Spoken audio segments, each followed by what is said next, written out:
In the middle of the fire, the girl, covered in soot and crying, clung to her mother's golden brooch while everyone tried to make her let go. Days later, the millionaire donor froze when he recognized a symbol he thought lost for decades. But what connected the girl and the brooch to a past the millionaire thought was buried forever? As secrets of love, loss, and sacrifice began to unravel, one question remained. Was their bond fate or coincidence? The alarm at the High Rose orphanage blared with a shrill but belated sound, almost drowned out by the chaos already engulfing the corridors. It was night, and the smell of smoke spread rapidly through the dormitories. Children cried and ran in confusion, while the monitors scrambled to organize a hasty evacuation. The facilities were old, the fire extinguishers looked like museum pieces, and the security system, outdated, barely managed to contain the flames that spread like a hungry beast. Valencia, just 9 years old, awoke to the coughing fit caused by the dense smoke seeping into her small room. She didn't immediately understand what was happening, but the distant screams were enough to jolt her awake. As she opened her eyes, everything appeared like a nightmare, the walls darkened by soot, the unbearable heat rising with each passing second. Her eyes darted to the small table beside her bed, where a golden brooch lay. It was all that remained of her mother, Amora, a keepsake she carried like a shield against loneliness. Trembling, Valencia grabbed the object, pressing it against her chest. "Valencia, get out now!" shouted Paget Moore, the orphanage director, who was running through the corridors calling the children by name. He stopped when he saw her standing in the doorway, wide-eyed and panting. "Come on, girl, it's dangerous." But Valencia couldn't move. Fear paralyzed her. She looked at Paget, but her feet felt glued to the floor, as if the brooch was the only thing still connecting her to life. He rushed into the room, grabbed the girl by the arm, and pulled her forcefully into the hallway. The heat was unbearable, and the smoke made it impossible to see more than a few feet ahead. Flames were already licking the corridors, consuming everything in their path. Outside, the sound of fire truck sirens announced the arrival of help. Among the emergency vehicles surrounding the orphanage, one figure stood out: Howard Arkwright. The millionaire had received an emergency call about the fire at the orphanage he had funded years ago. He didn't know exactly why he felt compelled to go there in person, but something deep within him felt unsettled. "How could this happen?" Howard asked one of the firefighters, watching the black smoke rise into the sky. There was no answer. He ran toward the entrance of the building but was stopped by a firefighter. "It's dangerous, sir. The fire is still not under control." Meanwhile, Paget struggled to get the last children out of the building. He reached the courtyard with Valencia in his arms, but the girl was thrashing about. "No! I need to go back! I can't lose this!" She desperately tried to escape from the director, who could barely hold on to her. "Valencia, no!" he shouted. But the girl was stubborn, driven by a desperation he couldn't comprehend. "Let me go!" she cried, tears streaming down her soot-covered face. Her eyes were fixed on the brooch in her hand. "It's all I have of her!" Howard watched the scene unfold from a distance, intrigued. He saw Paget lose control as Valencia dashed back into the burning building. Without thinking, Howard moved forward, ignoring the shouts of firefighters trying to stop him. He entered the dark corridor where the smoke enveloped him almost instantly. The heat made him hesitate, but he pressed on, his mind focused on the girl. "Valencia!" he called, but his voice seemed to get lost in the roar of the flames and the crackling wood. He followed the sound of sobs until he found her huddled in a corner, protecting the brooch with her hands. The fire was closing in fast. "Come on! You need to get out of here now!" Howard shouted, extending his hand toward her. But Valencia shook her head, refusing to let go of the object. "I can't! It's hers! It's my mom's!" Howard knelt beside the girl with no time to argue. He pulled her to him and, with effort, lifted her into his arms. As he ran back toward the exit, something caught his eye: the brooch in Valencia's hand. Even singed, the small object sparkled in the light of the flames, revealing a familiar engraving. It was a small flower, identical to the design he himself had carved into a brooch years ago as a gift for his former love, Amora Delane. His heart raced. Could it be a coincidence? He didn't know, but the image of the brooch flooded him with memories he had long tried to forget. Amora, the only woman he had ever truly loved, forced to move on because of pressures from her own family. He had never known what had happened to her after they parted. Now, holding Valencia in his arms, something inside him told him that this coincidence was too significant to be ignored. Howard managed to escape the building with Valencia, both gasping for air and covered in soot. The firefighters surrounded them, helping them to stabilize. The girl trembled but still held the brooch tightly, as if her life depended on it. Howard couldn't take his eyes off the object. "What's your name?" he asked, kneeling in front of her. "Valencia," the girl replied, her voice quivering. "My mom gave me this. It's hers. Her name was Amora." The impact of those words hit Howard like a blow. He blinked, stunned, as the pieces of the puzzle began to fall into place. Could it be possible? He looked at Valencia, seeing traces of Amora in her eyes, in her expression, but he couldn't be sure.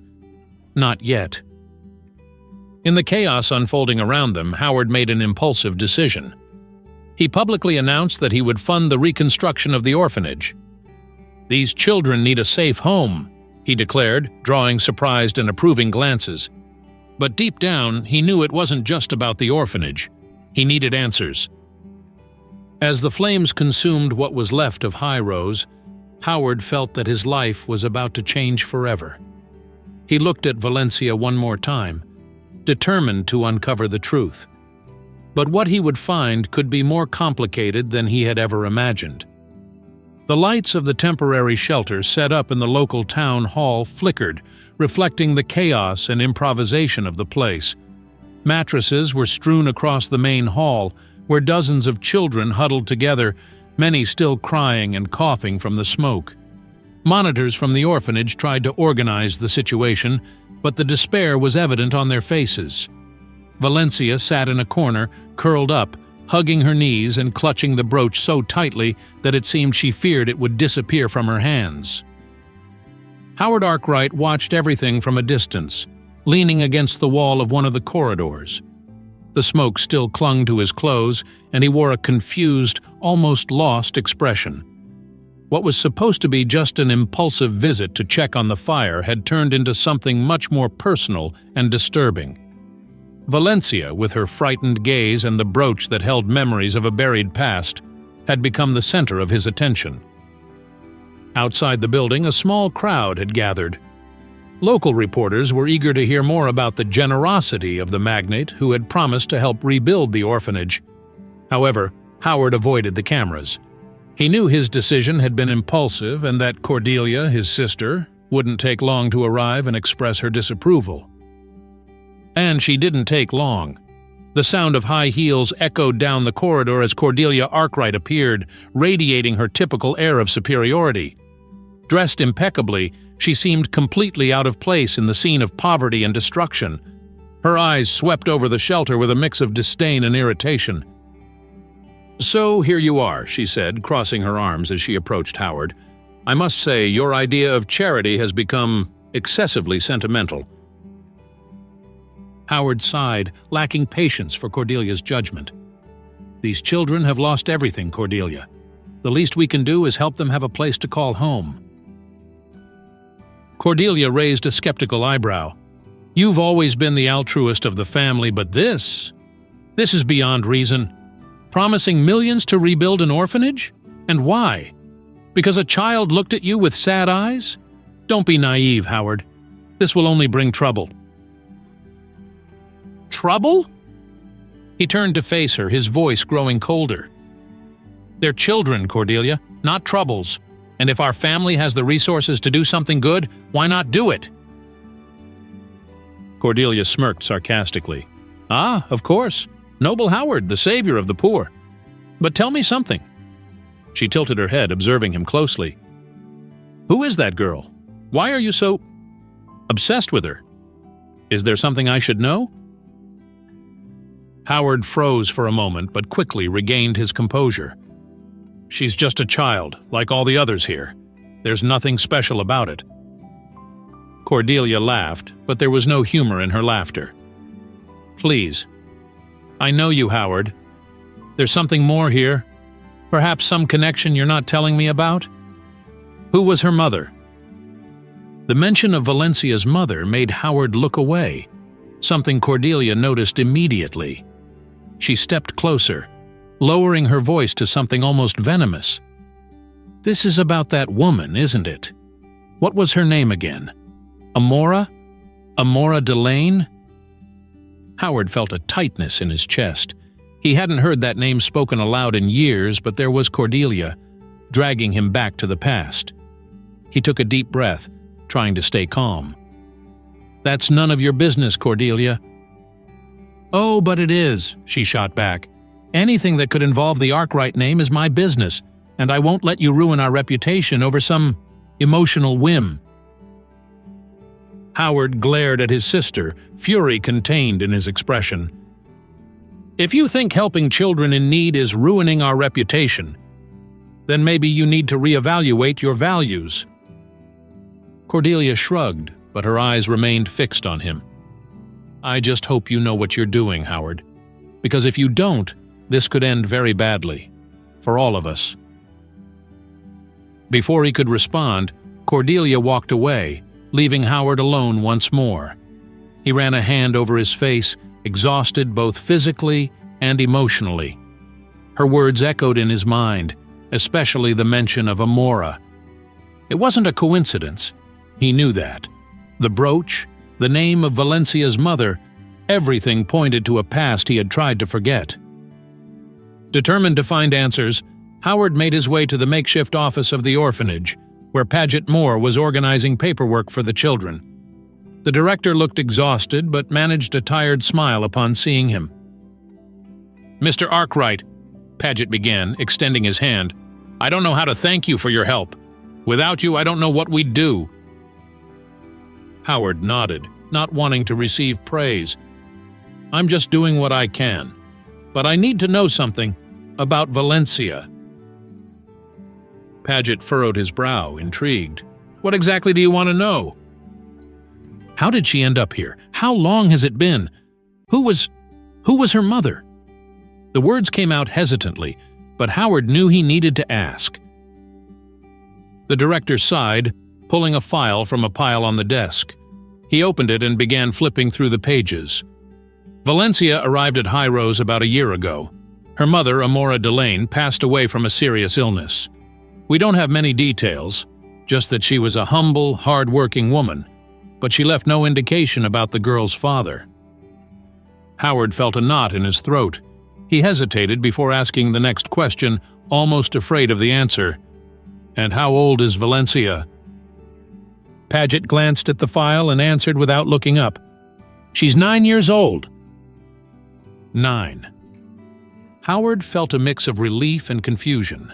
The timelines didn't match. He and Amora had separated 11 years ago. There was no way Valencia could be his daughter. Yet at the same time, the brooch, the name, the connection was undeniable. "Mr. Arkwright, is everything all right?" Paget asked, noticing Howard's silence. He shook his head, trying to clear his thoughts. Yes, just thank you for the information."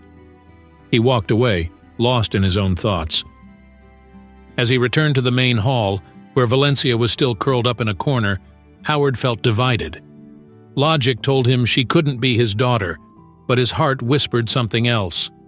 He needed to know more, but what he might find could be more complicated than he was prepared to face.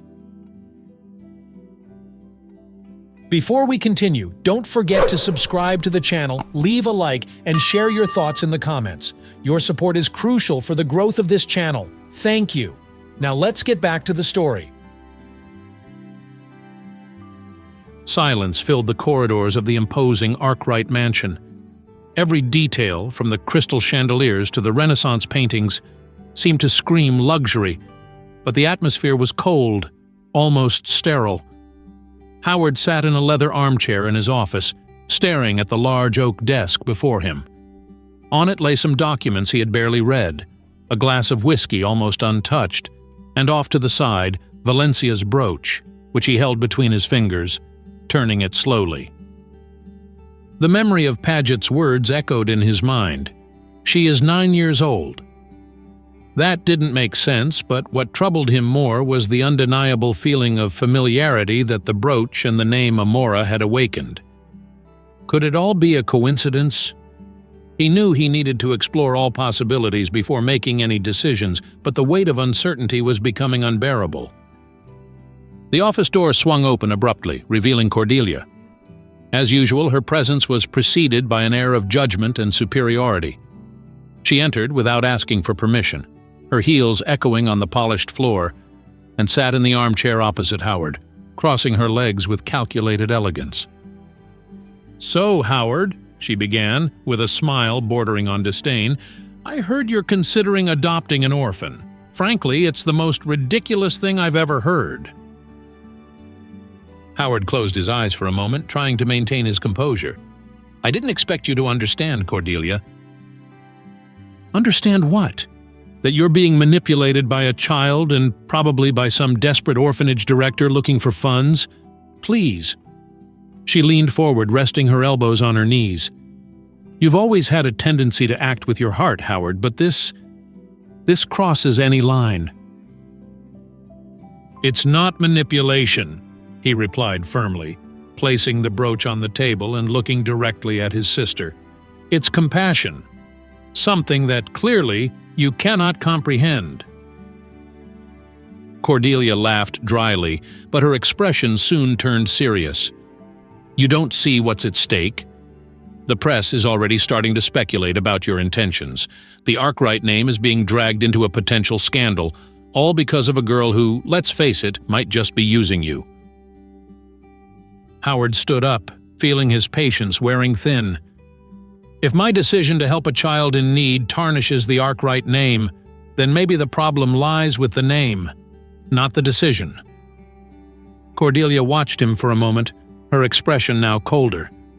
"Either way, you need to think about the consequences. I've already consulted our family lawyer, and he thinks this idea is absurd. But of course, you never listen to anyone, do you?" Before Howard could respond, Cordelia got up and left the office, leaving a trail of tension in the air. He sat back down, rubbing his temples, and picked up the phone on the desk. He dialed the family lawyer's number, Arthur Hensley, who answered after a few rings. "Arthur, it's Howard. I need to talk to you about a delicate situation." The next morning, Howard drove to the dilapidated orphanage with Valencia by his side. The girl was quiet, gazing out the car window at the landscape with the brooch firmly held in her hands. The sun cast a weak glow over the remnants of High Rose, highlighting the destruction left by the fire. Despite everything, Valencia seemed determined. "Why are we here?" she asked, her voice barely above a whisper. "I thought you might want to recover something important to you," Howard replied as he parked the car. They got out together, and Valencia held his hand for a moment, something he hadn't expected. The gesture was instinctive, a search for security. Howard looked at her, and without saying anything, squeezed her hand back. They walked through what remained of the orphanage, passing charred furniture and crumbling walls. "There," Valencia pointed to a partially intact room.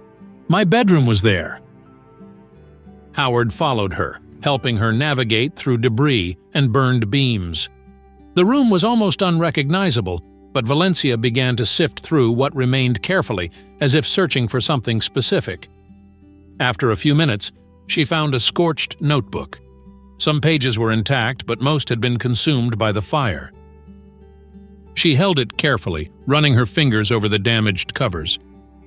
"My mom used to write in here sometimes," she said, her tone mingling sadness and nostalgia. Howard watched as she flipped through the remaining pages. Some had only scribbles or drawings, but others contained notes. One caught his attention, a small phrase written in a firm but delicate handwriting. The brooch was given by someone very important, but who has passed away. Howard felt a shiver run down his spine. He knew, without a doubt, that the someone was him. But what troubled him more was the fact that Amora had never mentioned anything about this. Why had she kept the brooch and not thrown it away? Why did she consider it so important?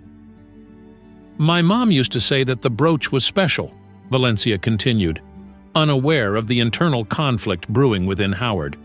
"She never told me who gave it to her, but she always said it reminded her that there is beauty even in difficult times." Howard averted his gaze, feeling crushed by the weight of Amora's memory and the implications of those words. He knelt beside Valencia, placing a hand on her shoulder. "Your mother was an incredible woman, Valencia. I wish I had known her better." Valencia looked at him with curiosity. "Did you know my mom?" The question hung in the air, laden with meaning.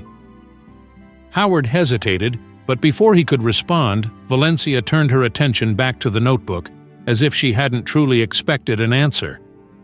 This offered Howard some temporary relief, but he knew he would have to address that question sooner rather than later.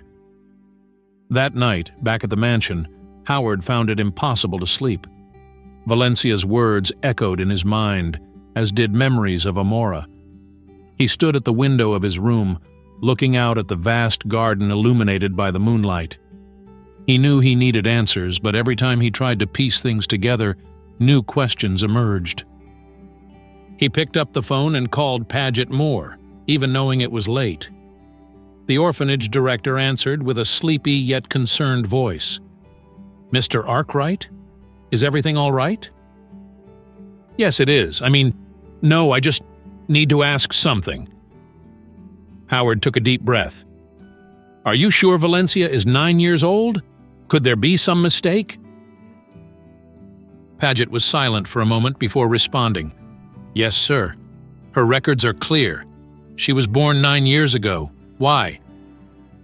Howard hesitated. "Just curiosity, thank you, Paget." He hung up and slumped into the armchair, feeling more confused than ever. If the dates didn't add up, then Valencia couldn't be his daughter. But if she wasn't, how could he explain all the coincidences? The brooch, Amora's name, what she had written? Nothing made sense. As his thoughts consumed him, he realized he needed to know more about Amora's past. Perhaps there was something he didn't know, something that could explain it all. He decided that his next step would be to investigate her history, even if it meant unearthing secrets he wasn't prepared to face. But deep down, Howard knew that this quest for answers wasn't just about Amora or Valencia.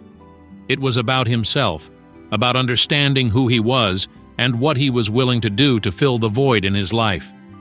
And as the moon illuminated the mansion, he prepared to confront the shadows of the past that were beginning to rise. The sterile air and the soft hum of the monitors filled the hospital room where Valencia lay resting in a bed of immaculate white sheets. The girl was curled up, the brooch still firmly clasped in her hand even as she slept. Howard watched closely, sitting in a chair beside her, hands intertwined in a gesture of unease. He knew that her stay here was necessary to ensure she was okay after the fire, but time stood still, only fueling his doubts and memories. The door to the room opened slowly, and Mrs. Dunmore entered with her rigid posture and notepad always at hand. She glanced at Howard, assessing every detail of his tense expression, then looked at Valencia before approaching with measured steps. "Mr. Arkwright," she began in a formal tone, laced with skepticism, "I must admit that your dedication to the girl is peculiar given the circumstances. I understand that you wish to help, but my job is to ensure that children are placed in stable environments. What concerns me is the intensity of this bond, considering you have known her for such a short time." Howard took a deep breath, rising and gesturing with his hands as if trying to organize his thoughts. "Mrs. Dunmore, I know this all seems sudden and perhaps even irrational, but I'm not acting on impulse. This girl, She deserves a chance. I feel a responsibility to give that to her." She tilted her head slightly, jotting something down in her notebook. Responsibility based on what exactly? Guilt? A sense of debt for something in the past? Howard felt the sting of her words but tried not to show it. It's not just that. It's more than that. I see something in her. Something that connects me to someone who was important to me. I won't pretend to have all the answers, but I know I want to help. The counselor narrowed her eyes, clearly dissatisfied with his explanation. Before she could respond, Paget Moore entered the room, carrying a small bag with some of Valencia's belongings that had been recovered from the orphanage. He cast a quick glance at Howard as if trying to gauge the situation. "Mr. Arkwright," Paget said with a tired but sincere smile, "I want to thank you again for everything you're doing. Not everyone would have the courage to take on something like this. But I hope you understand that this connection with Valencia will attract a lot of attention and not all of it will be positive." Howard nodded, aware that his intentions were being questioned from all sides. "Paget, I know it seems complicated, and maybe it is, but I won't give up on her, no matter what it costs." Before Paget could respond, the sound of heels echoing in the hallway announced Cordelia's arrival. She stormed into the room, accompanied by 2 lawyers carrying bulky briefcases. Her piercing gaze landed on Howard, and a cold smile formed on her lips. "Well, it seems I arrived just in time," she said, crossing her arms and looking down at Mrs. Dunmore. "I would like to express some concerns about my brother's emotional state and his suitability to care for a child." Howard immediately stood up, anger beginning to show on his face. "Cordelia, this is unnecessary. I'm already handling this." "Unnecessary?" she retorted, raising her voice. "You're about to drag our family's name through the mud because of an obsession rooted in past memories. This girl, this situation, it's consuming you, and I won't stand by while you destroy everything we've worked for." The lawyers began presenting documents to Mrs. Dunmore, detailing financial and legal issues that could arise if Howard insisted on pursuing the adoption of Valencia. The counselor appeared visibly uncomfortable with the situation, but maintained her professional demeanor.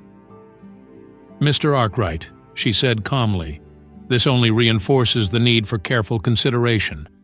I don't want to jump ahead, but these internal family conflicts could complicate matters further." Cordelia, seeing that her words were having an effect, smiled with satisfaction. "Look, Howard, you may have good intentions, but that's not enough. You're not in an emotional state to handle something this complex." Howard clenched his fists, trying to keep his composure. He looked at Valencia, who still slept, oblivious to the tension in the room. The sight of the girl strengthened him, and he turned to his sister with determination. "Cordelia, I've made my decision. If that means losing your support or facing any kind of retaliation, so be it. But I won't abandon Valencia, and if you can't see the value in that, then there's nothing more to discuss." Cordelia was momentarily speechless, but quickly regained her composure. "Very well, Howard, I hope you're prepared for the consequences." She left the room with the lawyers right behind her, leaving a heavy silence in the air. Paget sighed, looking at Howard with a mix of admiration and concern. "You really are willing to go all the way, aren't you?" Howard nodded, still looking at Valencia. "Yes, and I won't stop until I uncover the whole truth." That night, back at the mansion, Howard decided it was time to take drastic measures. He picked up the phone and called a renowned private investigator, explaining in detail what he needed to find out. The man on the other end listened attentively, promising to start the search immediately. "I want to know everything about Amora Delane," Howard said firmly. "Her life, her last years, and most importantly, who Valencia's father is, and I want answers quickly." After hanging up, Howard felt a mix of relief and anxiety. He knew he was stirring up a hornet's nest, but he could no longer ignore the questions that haunted him. As he looked at the brooch in his hand, he promised himself he would do whatever it took to honor Amora's memory and ensure that Valencia had a safe future. Outside, the wind blew fiercely, as if foreshadowing the storms yet to come. Howard knew his journey was just beginning, but what he didn't know was how deep he would have to dive to find the answers he sought. He wondered if he was prepared to face the truths that might emerge from the shadows of a past he had barely begun to unravel.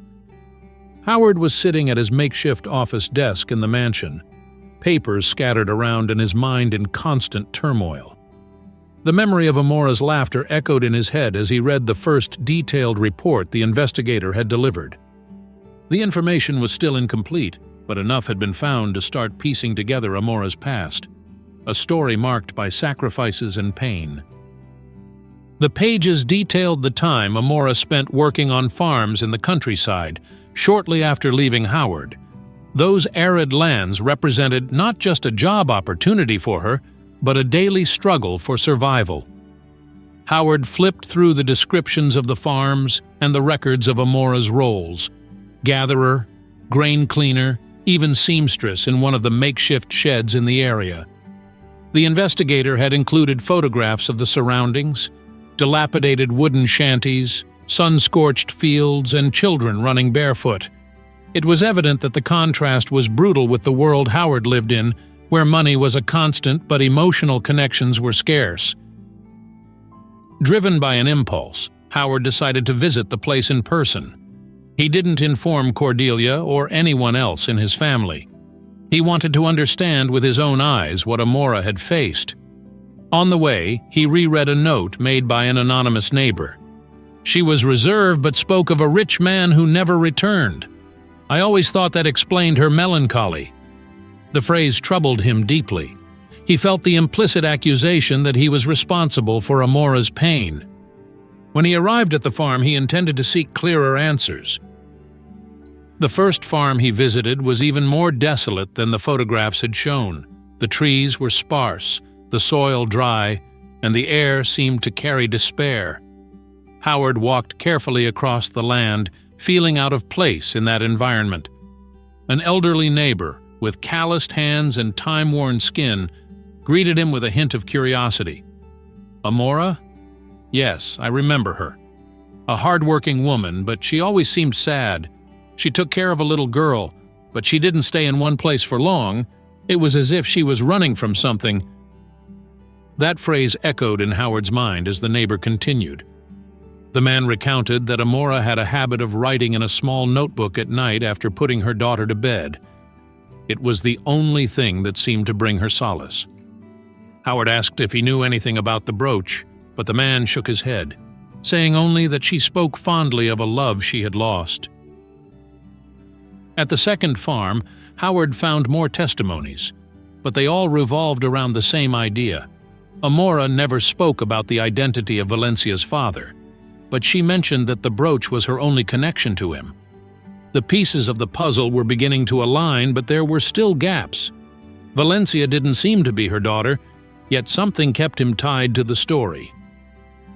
When the investigator returned with new documents, Howard learned that Amora had been to a hospital in the months leading up to her death. He decided to visit it, even fearing what he might discover.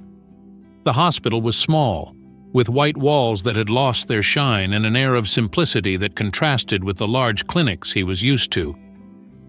The nurse in charge of Amora's case, a woman with a soft voice and gray hair, remembered her well. She was a delicate but determined patient. She often spoke about her daughter. She always said that the brooch was a symbol of something she didn't want to forget, but she never explained what it meant exactly. Hearing this, Howard felt a knot in his throat. He knew what the brooch meant. He had carved it himself, etching the small flower to symbolize Amora's resilience, her ability to find beauty amidst hardship.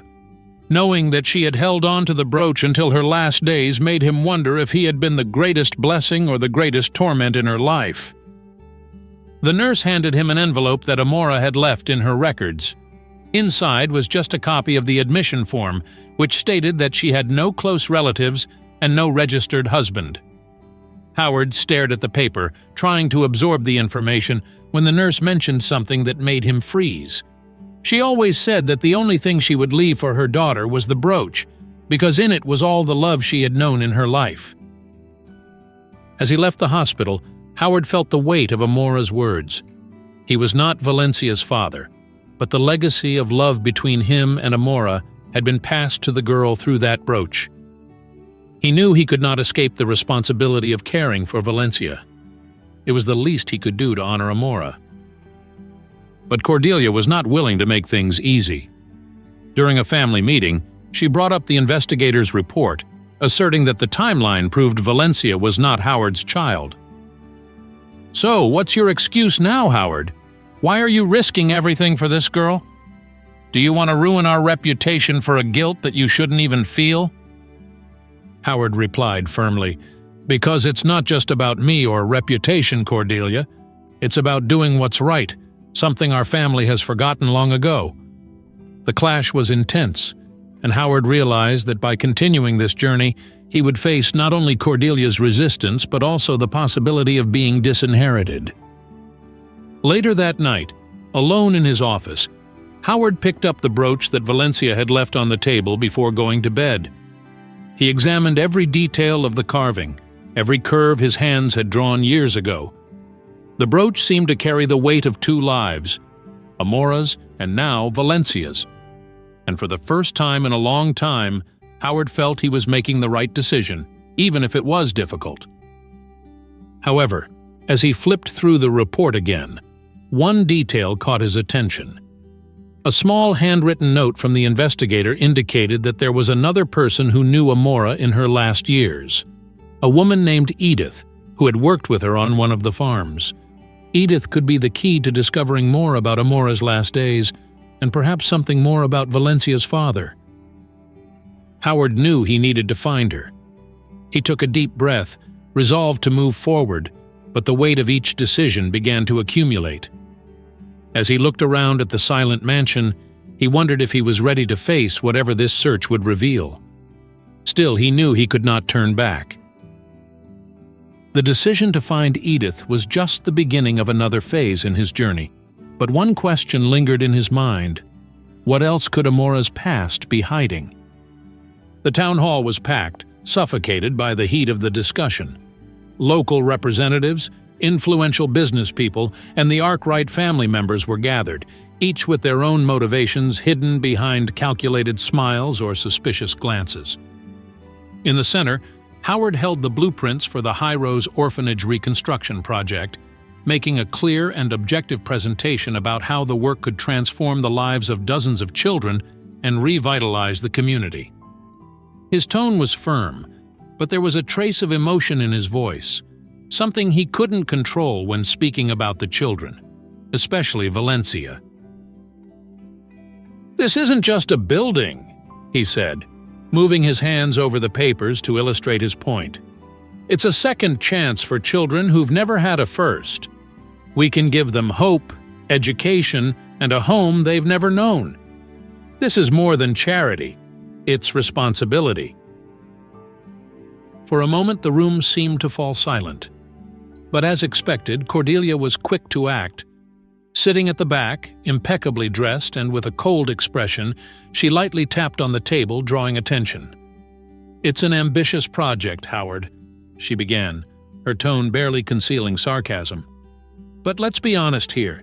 Is this really about the children? Or is it about you trying to wipe away the stains of the past and deal with your guilt?" The tension in the room intensified.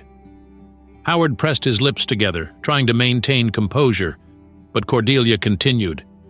"We know the cost of this is exorbitant. You're asking for millions in resources for something that has no financial return. And more, your insistence on adopting this girl. Let's be clear, everyone is wondering, why such interest? Is this philanthropy or an emotional whim?" Valencia, sitting a few feet away with her eyes fixed on the floor, began to tremble. Cordelia's words, cruel and precise, cut like knives. She felt exposed, a pawn in a game she didn't even fully understand. Tears started to form, but she held them back with all her might until Cordelia added, It's not fair to this girl to be treated as a burden for your ambitions. Perhaps she'd be better off with more qualified people."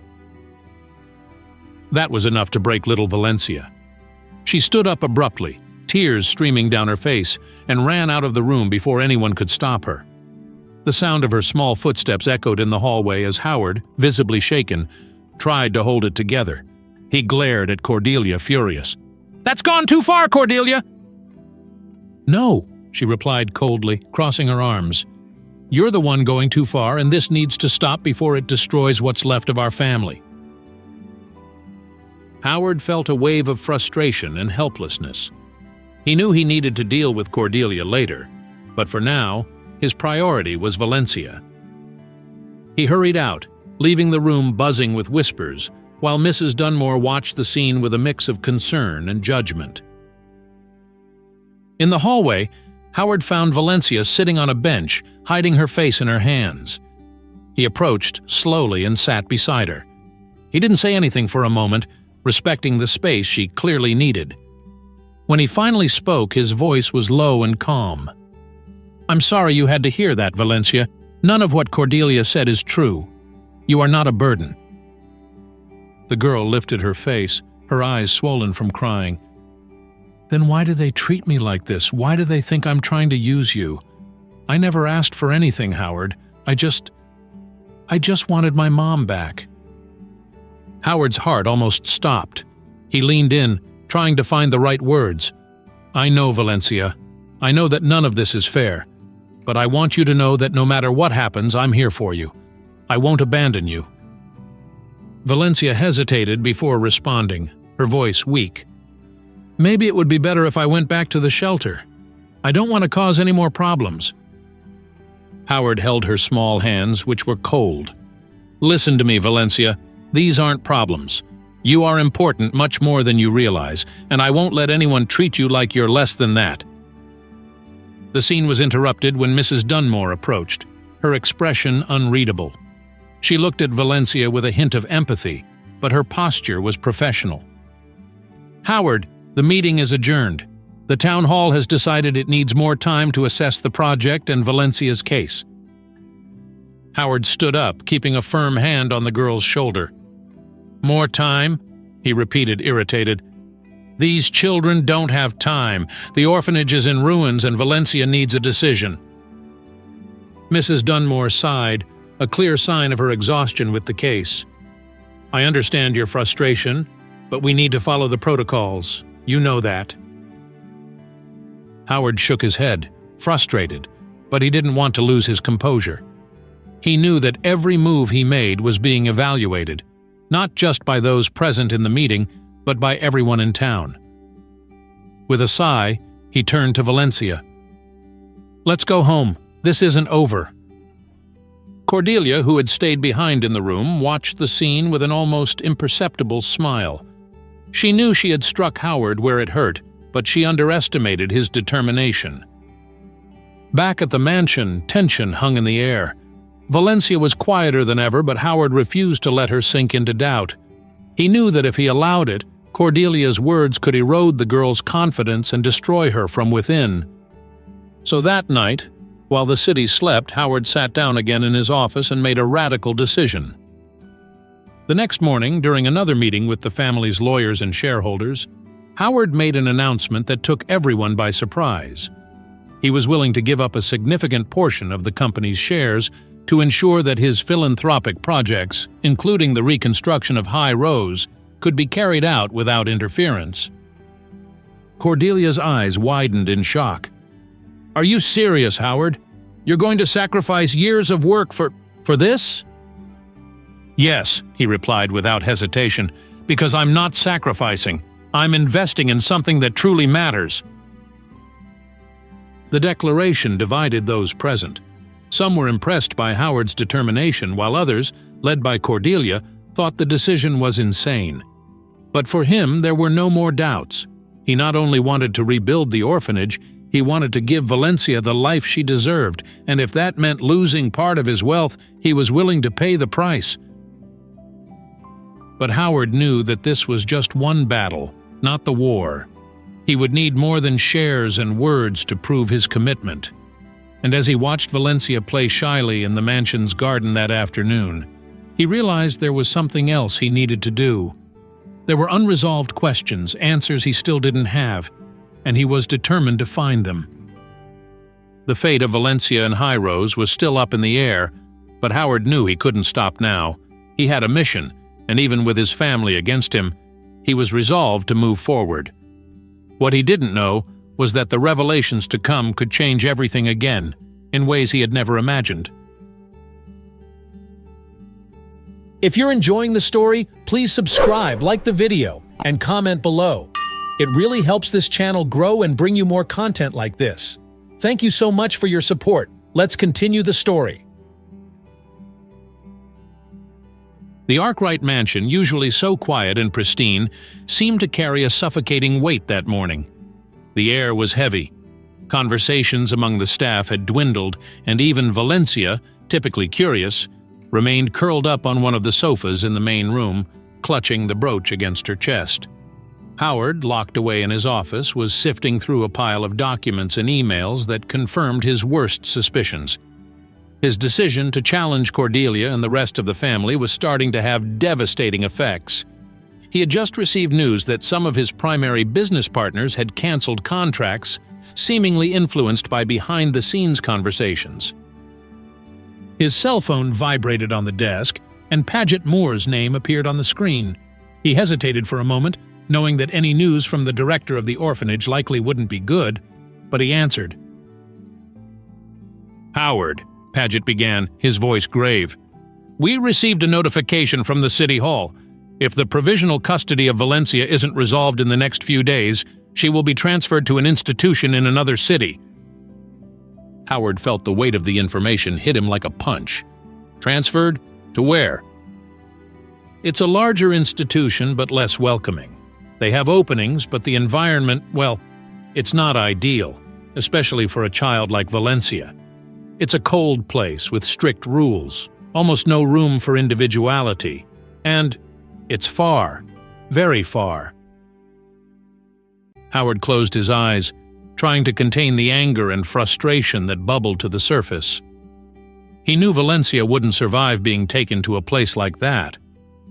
"That's not going to happen," he said, more to himself than to Paget. "I won't allow it." "I hope you can resolve this, Howard," Paget replied, his tone sincere yet worried. "She needs stability, and fast. Every day that passes only worsens her emotional situation." After ending the call, Howard gazed out the window of his office. Outside, Valencia sat in the garden, trying to pretend she was reading one of the books he had bought for her, but it was obvious her mind was elsewhere. He descended the stairs and went to her, sitting beside her on the wooden bench. "Are you okay, Valencia?" he asked, trying to sound calm. She shrugged, not lifting her eyes from the book. "I am. I just don't want to cause more problems." "You're not causing problems," he replied immediately, but the girl finally looked at him, her eyes shimmering with the tears she was trying to hold back. "If I weren't here, none of this would be happening. You wouldn't be fighting with your sister nor losing money. Maybe it would be better if I just went away." Howard felt his heart tighten. He placed a hand on her shoulder, trying to convey some reassurance. "Listen, Valencia, none of this is your fault. I made a choice because I believe you deserve so much more than what's happened until now. I won't give up on you." She didn't respond, but leaned against him, resting her head on his arm. Howard sat there, motionless, feeling the weight of his decision pressing down on him more than ever. He knew he needed to act quickly, or everything he promised her could unravel. That evening during dinner, the tension between Howard and Cordelia reached a breaking point. The dining room, illuminated by an imposing chandelier, felt like a battlefield. Cordelia, always impeccable in her posture, sat at the head of the table while Howard occupied the opposite side, his face rigid and his eyes filled with determination. "Howard," Cordelia began with the condescending tone she always used when she wanted to appear reasonable, It's time for you to put an end to this. That girl is not part of our family. She's not your responsibility. You need to think about the Arkwright legacy." Howard let out a dry, humorless laugh. "Legacy? What legacy, Cordelia? The legacy of despising those who need help because it's not convenient for our business?" "Don't be dramatic," she retorted, her tone becoming sharper. "You're ruining your reputation for a child you barely know. You don't even have proof that she has any connection to you or to our family. You're ruining yourself over a whim." Howard slammed his hand on the table, making the cutlery tremble. "Whim? This girl has lost everything. Everything, Cordelia. And if you think I'm going to abandon her because it's easier for our image, then you've underestimated me greatly." Cordelia stood up, her face flushed with anger. "And you think I'm going to sit by and watch you destroy our company and our family over this obsession? If you continue with this, Howard, I will file a lawsuit to declare you mentally unfit to make decisions for the Arkwrights." The threat hung in the air like thunder before a storm. Valencia, who had heard everything from the entrance of the room, retreated slowly, tears streaming down her face. She felt crushed, as if her very existence was an unbearable burden. Howard realized her presence too late, seeing only her silhouette disappear down the hallway. "Congratulations, Cordelia," he said, his voice heavy with bitter irony. "You managed to scare a 9-year-old. What a great victory." Without waiting for a response, he left the room to find Valencia, leaving Cordelia alone with her rage and wounded pride. Ascending the stairs, Howard found Valencia hiding in the guest room, sitting on the floor, clutching the brooch. He knelt beside her, trying to ignore the pain he saw in her eyes. "Valencia," he said softly, "don't let what she said get to you. She's wrong." "And what if she's right?" the girl asked, her voice trembling. "What if I'm not your daughter? Why are you doing all this for me?" Howard hesitated, knowing this was a question he couldn't fully answer, not even for himself. "Because I care about you," he finally said, "and because no one else should have to go through what you've been through, no matter who you are." Valencia looked at him for a long moment before finally moving to hug him. Howard felt the weight of her small form against him and swore once more that he wouldn't let her fall. Right after the argument with Cordelia, Howard left Valencia at the temporary shelter to avoid further conflict and not affect the girl anymore. Howard knew Cordelia wasn't bluffing. Her threat was real and time was running out. He needed to act, and fast, before everything he fought for was ripped from his hands. And in that moment, he made the decision to face whatever battles necessary, even if it meant standing against his own blood. The dawn brought a timid light to the city, but for Howard, the weight of the previous night still lingered. He had spent hours reviewing papers, reflecting on his choices and the inevitable consequences they could bring. Despite all the uncertainties, one thing was clear. He needed to ensure that Valencia felt protected, no matter what the battle with Cordelia or the city council's decision would bring. Shortly after breakfast, he drove to the temporary shelter where Valencia was staying. The place was modest, functional, but carried an air of transience that unsettled Howard. He felt as though every corner of the place screamed the reality of the children inside, lives on hold waiting for a chance that might never come. As soon as he entered, he was greeted by the shelter's manager, a thin woman with glasses who seemed exhausted but maintained a polite smile. Valencia was in the courtyard, sitting on a weathered wooden bench, still clutching the brooch in her hand. Upon seeing him, she quickly stood up but hesitated to run to him. The days of tension seemed to have planted a silent doubt in her heart. Could he continue to fight for her? Howard opened a warm smile and walked toward her. "Valencia," he said, kneeling to her level, "I promised I wouldn't abandon you. I keep my promises." The girl simply nodded, struggling against tears. Howard took her small hands in his, noticing how cold they were. "I brought some things for you," he said, pointing to a small backpack he was carrying. "Books, a new coat, and a surprise." Valencia looked at him with curiosity, but before she could respond, a soft voice interrupted the moment. "Mr. Arkwright, I presume?" Howard stood up and turned to face a gray-haired woman with her hair tied back in an elegant bun, her bright blue eyes radiating wisdom and empathy. "I'm Adele Bradford," she said, extending her hand. "I've heard a lot about your situation with Valencia." Howard shook her hand, intrigued by the serene presence she exuded. Adele appeared to be in her 60s, but she had a discreet vigor that made her immediately trustworthy. "It's a pleasure to meet you," he replied. "I'm trying to do the best I can, but to be honest, it feels like I'm stumbling over every possible obstacle." Adele smiled gently. "That's what happens when you do something worth doing," she said. "If you need guidance, I'd be happy to help. I've been a social worker for nearly 30 years. I know the ins and outs of this system better than I'd like to." Howard felt a wave of relief. An unexpected ally was exactly what he needed. "I would be very grateful, Miss Bradford. There are so many details that seem to be against me, and I don't want to fail Valencia." Adele's eyes softened as she looked at the girl, who was watching their interaction from a distance. "You won't fail, Howard. We just need to be strategic." Later, in the small office of the shelter, Adele sat down with Howard to review the documents and assess the legal conditions. She was meticulous, with an impressive ability to simplify what seemed to be a tangled web of bureaucracy. "From what I see," she said, adjusting her glasses, "the biggest problem here isn't a lack of legal aptitude, but the public perception that Cordelia is trying to create against you. If the city council or the judges start to believe you're emotionally unstable, that could jeopardize everything." Howard nodded, realizing that the hardest obstacle was not technical but personal. "What can I do to change that?" he asked. Adele looked at him firmly. "Show consistency.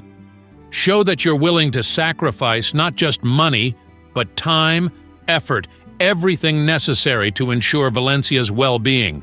And more importantly, keep demonstrating that you genuinely care, not out of guilt or nostalgia, but because she deserves it." While they talked, Valencia had begun to open up with the other children in the courtyard. For the first time in days, Howard saw a glimmer of a smile on her face. Adele brought him back to the present with a touch on his arm. "By the way, Howard, you might want to know something." She pulled a worn folder from the desk. "I have a contact at a nearby hospital who managed to find Amora's medical records. There's something you should see." Adele handed him a paper, highlighting an underlined section. She never registered the name of a father. Howard read the words several times, as if the truth within them didn't want to settle in his mind. The blank space meant for the father was a silent testament to how much Amora had kept secret. He leaned back in the chair, feeling the weight of the paper in his hand. "This confirms what I feared," he said, his voice low. "I'm probably not her father." "Maybe not," Adele replied, "but Howard, that doesn't mean you can't be the family she needs." Later, as Howard and Adele walked through the courtyard, Valencia ran up to them, clutching the brooch as she always did. She looked at Adele with her curious, innocent eyes before turning to Howard. "Is she your friend?" the girl asked. Howard smiled. "Yes, Valencia, she's here to help us." Adele knelt to the girl's height and smiled warmly. "Valencia, can I ask you something?" The girl hesitated but finally nodded. Did she ever talk about someone who gave her this brooch?" Valencia pressed the brooch against her chest, her eyes fixed on the ground. "She said it was a gift from someone who loved her very much, but she never said who it was. She only said he was kind, and that she never forgot him." The words hit Howard like a silent thunderbolt. He remembered every moment he spent with Amora, how she used to smile while holding the brooch he had carved. And in that instant, he realized that even though Valencia might not be his biological child, she was a living reminder of the love he had felt for Amora, a love that, in some way, continued to live on through that little girl. As the day came to an end, Adele promised to continue helping with the adoption process and the necessary paperwork. Howard, in turn, felt renewed but still aware that the road ahead would be long and full of challenges. He knew that the battle with Cordelia and the legal obstacles were far from over. However, there was something about Adele, something in the way she spoke and acted, that gave him hope. As Howard prepared to leave the shelter, Adele called out to him one last time. "Howard," she said with a serious yet hopeful tone, "remember that family isn't just defined by blood. It's defined by the choices we make." Howard looked at Valencia, who was playing with the other children in the light of the setting sun. "I know," he replied, "and I will make the right choice, no matter the cost." But deep down, he knew that the biggest challenge was just beginning, because it wasn't enough to fight against the system or Cordelia's opposition. He needed to prove to everyone, and to himself, that he was ready to be the father Valencia deserved. The day of the hearing arrived with an overwhelming weight. The local courtroom was packed, not just with lawyers, but also with journalists and curious townspeople following the case. Howard Arkwright's name, a magnate known for his fortune, was now circulating in headlines linked to a controversial and emotional legal battle. For many, he was the hero who saved an orphan from the flames and proposed to rebuild the orphanage. For others, particularly his sister Cordelia, he was on an irrational crusade that threatened the integrity and legacy of the Arkwright family. Howard entered the courtroom with a heavy heart, but his posture was firm. He felt Valencia's presence beside him as a reminder of what was at stake. She held the brooch in her small hands, as if it were an amulet. Valencia was tense, her eyes observing everything, as if expecting that at any moment everything could come crashing down. On the other side of the room, Cordelia was surrounded by impeccably dressed lawyers, as if they represented not just the law but the very moral superiority of the Arkwright family. She did not hide her disdainful gaze when her eyes met Howard's. The atmosphere was electrically charged. When the hearing began, the judge, an elderly man with a firm voice, opened the proceedings with a brief introduction. He emphasized that the case involved not only Valencia's adoption, but also the authorization for the reconstruction of the High Rose Orphanage, as Howard's proposal encompassed both issues. "The interests of the child and the community are at stake," the judge stated. "Today we will hear from those involved and decide on the next steps." Cordelia's lawyer was the first to speak. He argued that Howard was emotionally unstable, citing recent family conflicts and claiming that his desire to adopt Valencia was rooted in guilt rather than a genuine capacity to be a father. "Mr. Arkwright is confused and obsessed with repairing past mistakes," the lawyer declared. "This is not enough to ensure a child's well-being." Howard remained silent, but his jaw was clenched. He knew that this attack came directly from Cordelia's hands. Next, Paget Moore, the director of the orphanage, was called to testify. He entered the room with a serious but warm expression and spoke eloquently about Valencia. "This girl has faced more challenges in her 9 years of life than many of us will face in a lifetime. She lost her mother, saw her home consumed by fire, and yet she is a resilient child. And Mr. Arkwright, against all odds, entered her life as a protector, someone who risked his own safety to save her." Murmurs rose in the room, but the judge struck the gavel to restore order. Howard felt warmth in his chest upon hearing Paget's words, as if he finally had someone by his side who understood his struggle. Adele Bradford was next to testify. She addressed the judge with firmness and clarity, recounting how she met Howard in Valencia, detailing his genuine effort to learn the legal processes to ensure the girl's protection. "We're not talking about an impulsive act," she said. "We're talking about a man who is willing to give up everything to provide this child with a safe and loving home. He's not just rebuilding a building, he's trying to rebuild lives." Valencia, sitting beside Howard, gripped the brooch more tightly. Her eyes were glistening, but she remained silent until the judge turned to her. "Valencia," he said gently, "would you like to say something?" The room fell into absolute silence. All eyes were on her, but Valencia hesitated. Howard placed his hand on her shoulder, offering silent support. Finally, the girl stood up, her voice trembling as she began to speak. I just want to say that I've never had a dad before," she started, her voice so soft that many in the room leaned in to hear better. "But Mr. Arkwright, he makes me feel like I have a family. I don't want to be a burden to anyone. If it's better for him, I can go back to the orphanage. I just want him to know that I'm grateful for everything." Tears began to stream down Valencia's face, and Howard immediately stood up, wrapping his arms around her.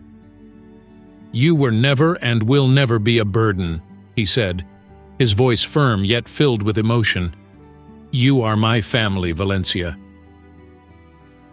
The scene was so moving that even some of the most skeptical spectators in the room were seen wiping their eyes. Even Cordelia appeared uncomfortable with the public display of vulnerability and affection. The judge paused for a long moment before resuming. "This is a complex case," he said. "The testimonies have been heard, and it is clear that both the child and Mr. Arkwright are emotionally involved. However, there are legal and financial issues that need clarification before we can make a definitive decision." The atmosphere in the room shifted. Howard felt an even greater weight settle on his shoulders. He knew that nothing was resolved yet. The judge continued, "The reconstruction of the orphanage, however, is an urgent necessity. Considering the proposed funds and the lack of immediate alternatives, I authorize the commencement of the works. As for the adoption, I will require more documents regarding Mr. Arkwright's ability to provide a stable environment. The hearing will be resumed at a later date." Cordelia shot a triumphant look at Howard as if to say that the battle was far from over.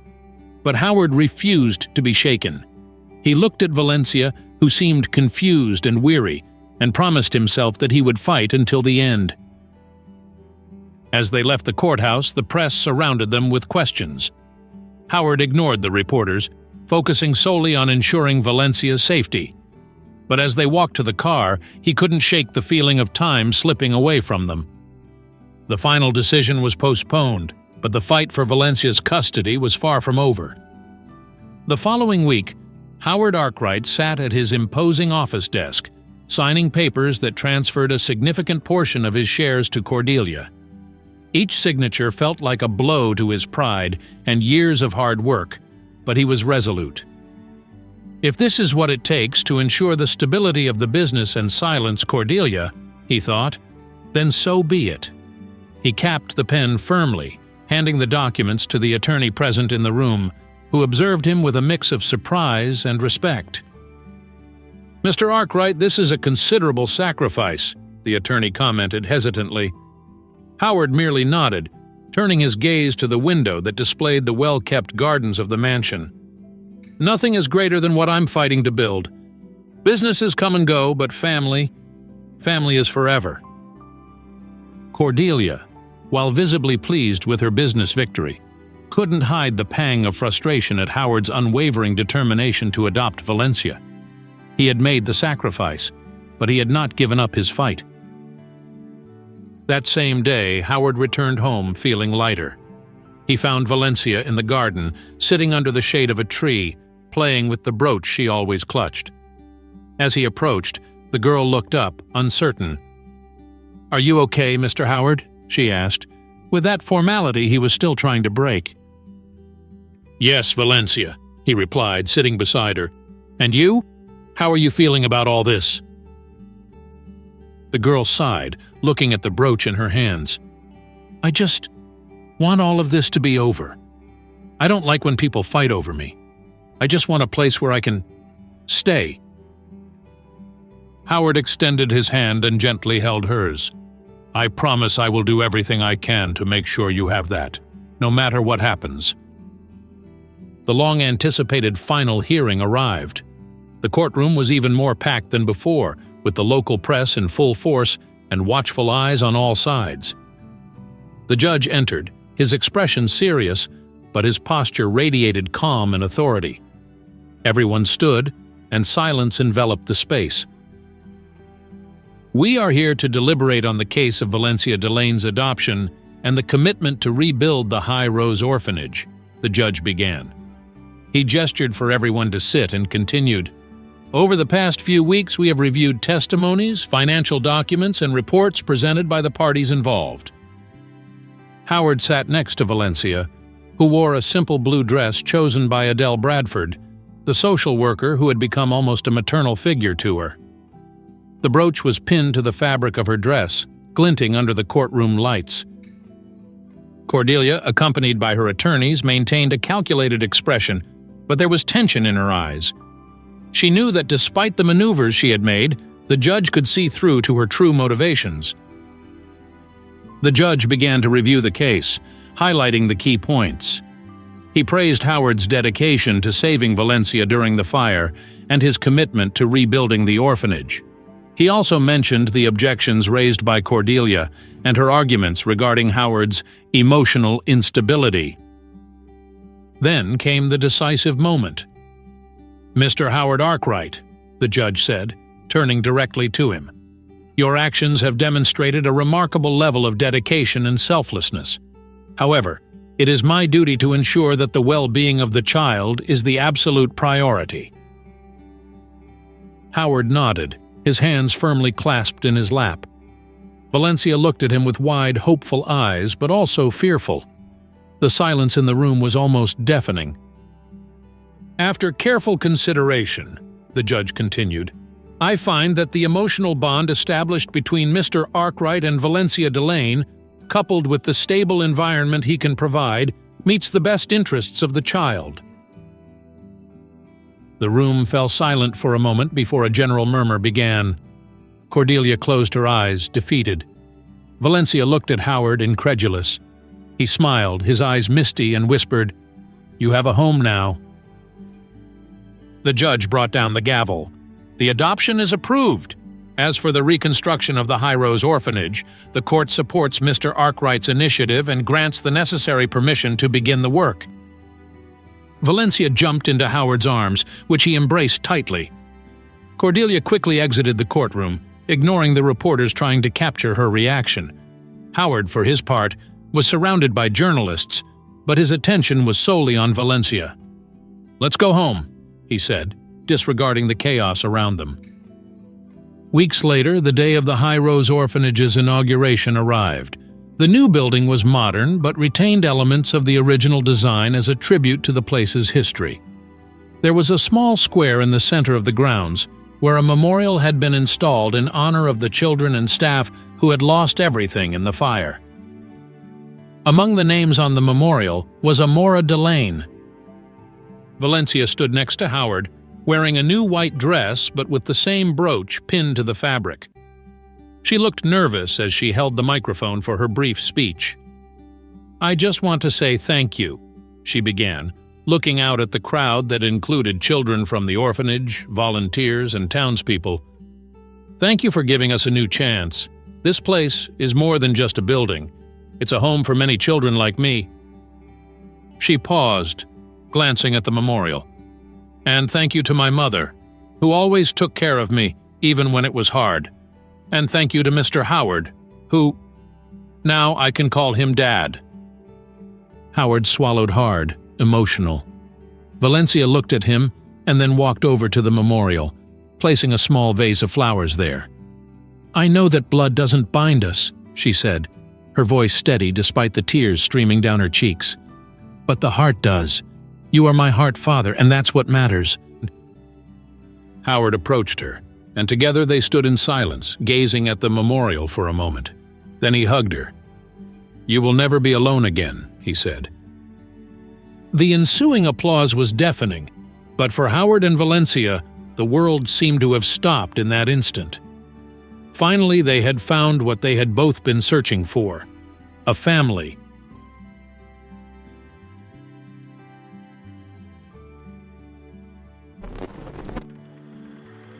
This story reminds us that family isn't always defined by blood, but by the love, sacrifices, and connections we choose to nurture. Howard and Valencia's journey shows the power of compassion, courage, and the willingness to fight for what truly matters in life. It's a powerful reminder that even in the face of loss and adversity, we can find hope, healing, and new beginnings. What did you think of their story? Did it move you? And how do you define the meaning of family? Share your thoughts in the comments below. I'd love to hear your reflections. If you enjoyed this story, don't forget to subscribe to the channel, hit the notification bell to stay updated, and give this video a like. It really helps us grow and bring you more impactful stories. Also, leave a comment with your thoughts and emotions about this journey. Don't miss the next video. Click on the card appearing on your screen to watch another unforgettable story. Thank you so much for being here, and I'll see you in the next one.